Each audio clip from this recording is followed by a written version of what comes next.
Androle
Ini yoro kau sih, kau sambui mana mawar kalala. Ini nawa. Ini jadi tofian, tofian pesi. Yoro kau pun dalam masjid ini miliar tinggi. Yoro kau kalau pun dalam masjid, alai nak belum buku di mami mam. Me alai yoro kau jadi miliar juga menjaga rumah. Iba a ganar de uno. Aparikan tudo kapilin seronda la kanso kapogo jadi bakak kita jadi kau buri kaya lah nggak juno on cumi korong. Pada, korin koron ni apa deh? Siapa penila? Iya lah mau bulu bulan mimpi bulu korin macam apa? Pada. Aparikan dabalila mo bunu nubu beke ka sebe no kera dura chigi chuli ka wanda ro na jole do achi uli ati na jole do ati sigi ani saya de jomo me iti taburnya kelipe ke musai sino ne bi deli ne ba ke kele ne kele bo mono imane do ni abe kuma ko ju abe kuma mi ga ne ra to so ngake wallahi ni me kuma mi ga ne to so ngam blafe ali ni me sala ndage mane do wari ke fe wari ni yiri ma ba ne be wari so ne be fe ga kele fila fi do ro wari so apariga alasani sangare ale de dalu baraka dine ma sanduru ko jet sanduri mono ko sausa putere kela ma bodo de garsigala apariga sanduru da farangina nega putere duru fona da farangina fare eni ne nyogo sura ba samu au nga kala nga joya chuta la chita kurunya kele bike grand frère Jurufo abo amara kono yoro o ta fo ko korodu de olu be fadu o ta fo ko tana amadu de nga o jibidu juruka sumaya duni sika kuma karaba brafana musiki lefle che chamamba ya nyana chamanta do wallahi ndanti wasu de nyinde nzuro mfako nyama kala ya nyaso mfako kelendo aflana mawaso makafa maya da dugo werla be saka kuma ngani tane soro kwa ke balo ko balo de do soma koto ye wallahi ngale na ala milliardaire de millionnaire be boage ni procha de ka magazine ma shi so yira ma pa to fi ma fa to fi wo be so waso wat ne makala la waso ndafe enyo be abu kamate ka so nene fana ashe folo ka anya ke na ne mo fana ko na mo wonno mo ya ne fla ya che me fa ga do ni mi ta na che ni tanacha fonyi na numutugo wikisi vola numu ya jamu wikisi vola akonjele ba akonde fana bife o man numu ya tanachinye kabala indanti fula musudo bagi do ba tere bagi do be sagi kono ay sagi waraka e bagi to ko aya ja kwa di tere la bay na se to ko ngele na fale na munne bay kabine bagi dia soron ti so ngabone ko kay nyana fane bugirishi Yayirishi, Jomajishi, Jina Yelemashi, Fakole Kumba, Fakole Daba, Jamujankoli, Koli Barama, Koli Baranda, Pembaliaso, Napuna, Monotomobuno, Nanamonganamo, Koni Natikalo, Dama Jari Mokela, Makataka Jibodo, Nia Babo, Jina Yelemashi, Wala,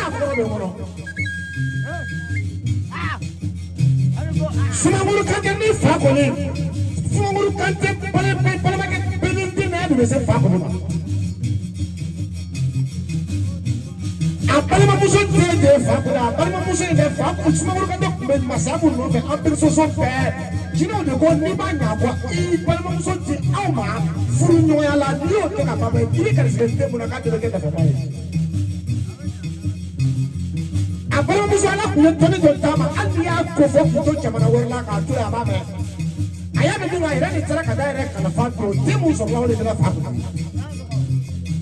kele ya musa ni no ya musa ni wanya ka shuba shi bodu che shuba isa Akaramo kete be mo ne fana to mo ne mo lasigi be sunogo ayi dia me be sunogo na kala follow bi ko shibe ko wuli anga taso fane kabe yito Jeff la be ko ge yi yo no be de ma ne bisa aforo folo abu kamati fidiri ma wale ai che mo so folo fa to ko la mo yo ko so wuli ai fane milliardaire ni millionnaire be so ibolo so ma dem so no be mu se bo yebi bali shino ko lo do yi na ne ta ma daji abu de kaso Julfa ni ka wara be ka mo lo kana ta na wara ma na te kana be norala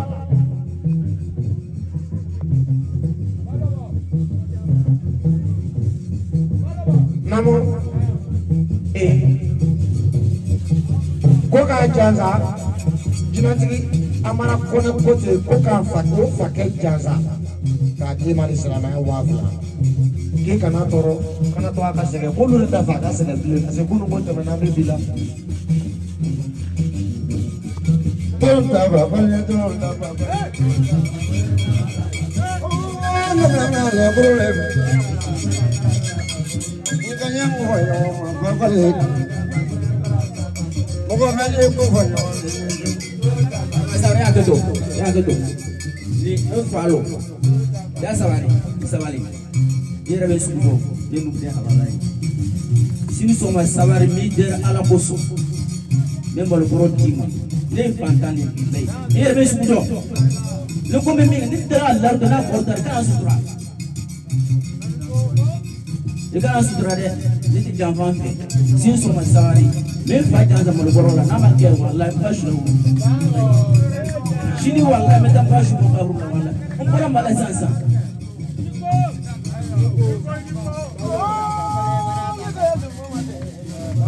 Julfo ni ye chukoro bakal lagare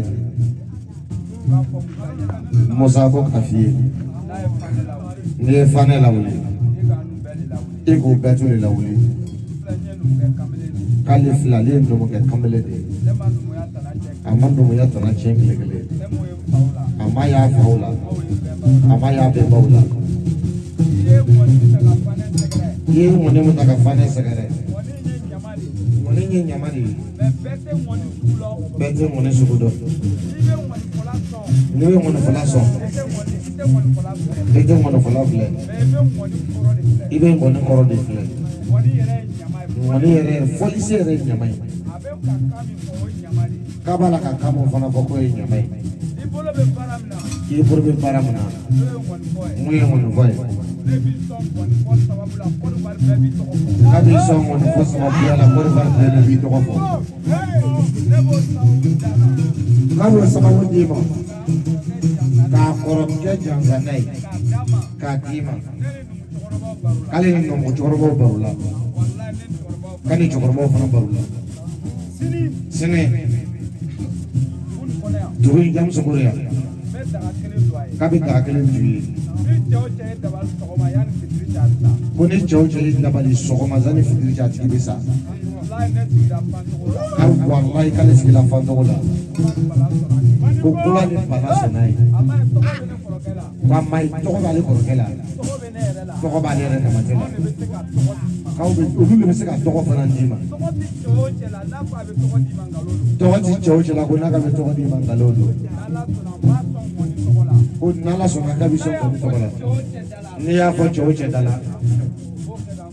Kau boleh kau korkai jangan. Kau bawa mana yang? Kun ni.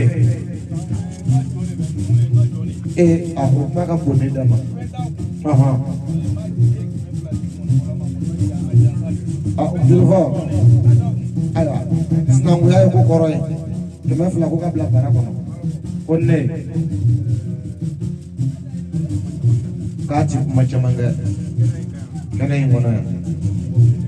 Ni mau balik lo. Oi berapa ni? O paski o video mau bulu pita. Itu wajib nabi kerajaan. Di balik nabi kerajaan. Kalau nak balik ni ke, ifa formal ni, kuat kerana ni, kuat jamu fana nabu fana do. Ko ko diɲɛ bɛɛ ale kelen bɛ bɛ sigi ka lɔ ba yɔrɔ ma ko Omar Ly ba yɔrɔ ne m'a fɔ dɛ ko k'a sababu kɛ sinankunya ye ko kɔrɔkɛ gansan dɔrɔmɛ 100 ka bila bara kɔnɔ k'a ye fara ka bɔ a la ibarika kɔnɔ ya barika ya wa duma ko ne kɔlɔ mane bravo fana mo kala no ya bula ya ne ya bula ibarika kɔnɔ ya no mane ya kale ho no du ngalo ya no mane bravo le juda sura mane wa jo imalo mo manga barma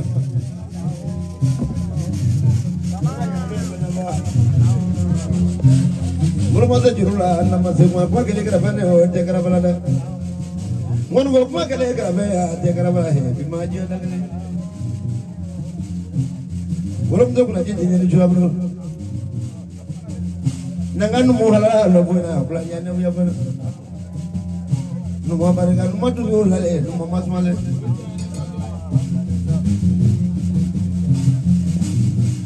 Mana ya bro ini sudah ya dua dia. Oh, jual dulu nggak bro, kemana mana rumah kerana apa bananya ni? Mana tu jual bro? Kabar mu mana boleh? Baru mana ada ya bro? Kayak kerana boleh jual mana jalan? Pasal tiga jual mana berapa? Kau bawa mamuru mama berapa deh, mama berapa? Semua semua bapa mereka yang kini. Aleka baru sini kamu yang punya. Kasih baru sini korang ada sesuatu orang. Hongapnya baru lah, penjualan mana ni korang bawa dari mana? Berapa bangda? Ini benar juga ya berapa bangda? Kadang-kadang mati kayak berapa bangda? Musa. Ali bi tanga ko raka bla mi son karana sunna billah silika jane marfa ni sunna kata isa ado boroko no boroka ko fuka ka mu chala na temena la billah de be fanyi nga ni dalu be ne de bulu kana gada barala kuma tuwa te barala kuma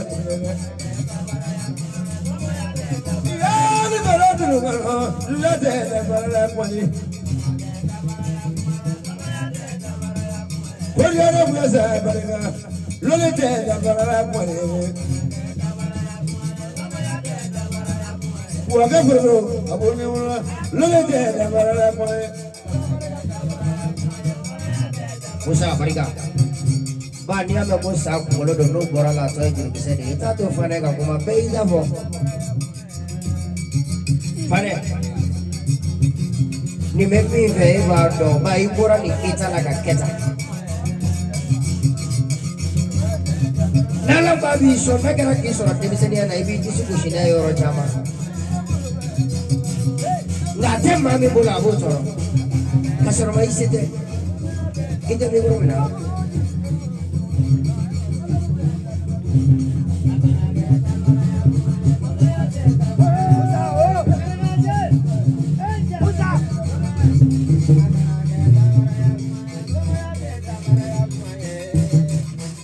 Danso, apenago, Elba. Nita politi. Napaka pela jeli. Musa jigi. Musa, ayape. Lumbete baroi. Lumbere fanate kumake duen.